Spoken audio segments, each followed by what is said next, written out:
Welcome back to the field. It's week of July 15th, and we are starting to see tassels, stuff starting to pollinate this past week, late in the week.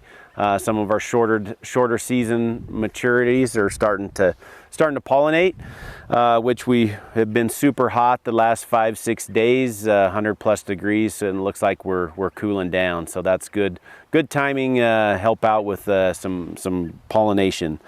One thing that we'll talk about real quick is water use. Obviously, with the 100+ degree days we've had, our water use has been well above 3/10 of an inch. Especially with some south winds. There's been a couple days we were approaching 3/800. So obviously some of the sprinklers wells have had a hard time keeping up in that heat and wind. Like I said, we're looking to have a break here.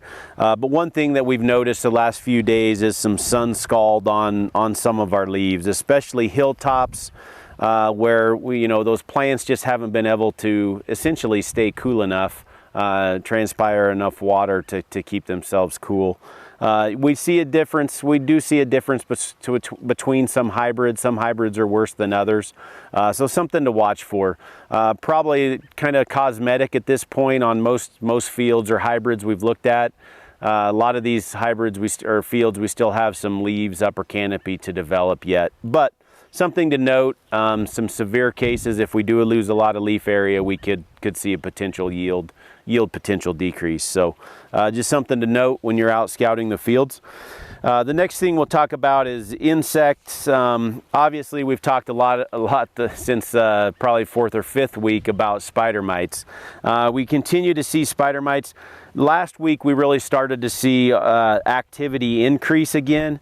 It seemed like for the past 4 or 5 weeks, our beneficials had really kept our spider mites in check. Obviously, with the increased temperatures, they're going through life cycles a lot quicker than they were when we were in the 80s, in mid-80s temperature-wise. So we are starting to see an increase.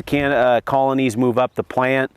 So really at this point in the season where we're approaching pollination, when we see that bottom third of that plant start to see discoloration or even desiccation, and we have colonies within 1 or 2 of leaves of the ear leaf, we need to really start getting aggressive with treatments.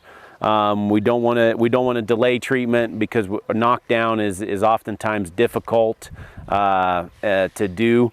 So we definitely want to be proactive. Especially our corn looks pretty good at this point. Above average yield potential looks like in a lot of our fields. So we do want to be aggressive with that spider mite prevention or control. So the other thing obviously we need to start looking for is western bean. We haven't seen any egg masses yet, but we know probably right around the corner. Those first tasseled fields are the ones to really hone in on and scout heavily or intensively to begin with, because those moths will be attracted to those early tasseling fields. So with that, I think we'll wrap up this week's, and we hope everybody has a good week in the field.